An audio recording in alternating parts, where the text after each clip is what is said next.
নমস্কার, আমি পুনুস কিচেন থেকে বলছি। আজ আমি দেখাবো পেয়ারার শরবত। প্রথমে পেয়ারাটাকে আমি ছোট ছোট করে কেটে নেব, আর ভেতরে বীজগুলো আমি ফেলে দেবো।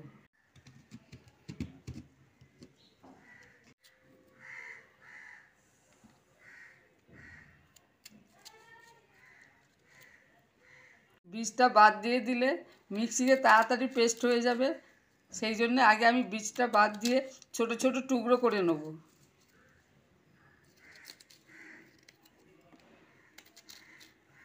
বীজগুলো আমি ফেলে দিয়েছি, এবার আমি ছোট ছোট করে টুকরো করে নেব। ছোট ছোট করে কাটা হয়ে গেছে, এবার মিক্সিতে আমি এটা দিয়ে দিলাম। চামচ চিনি, নুন আর অল্প একটু লঙ্কা এতে দিয়ে দিলাম। আমি বিট নুন দিয়েছি। দুটো পুদিনা পাতা দিয়ে দিলাম। এবার এতে লেবুর রস দেবো।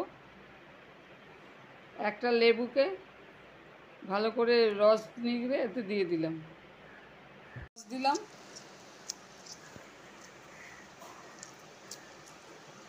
কিছুটা বরফ দিলাম, দিয়ে এবার এটাকে আমি পেস্ট করব। পেস্ট হয়ে গেছে, আমি একটু জল দিয়েছি, এবার আমি ছেঁকে নিচ্ছি।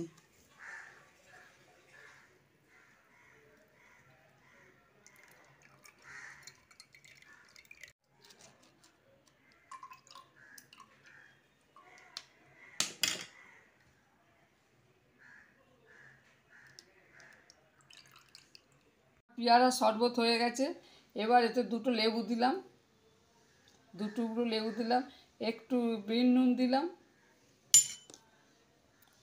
একটু লঙ্কা গুঁড়ো উপরে ছড়িয়ে দিলাম।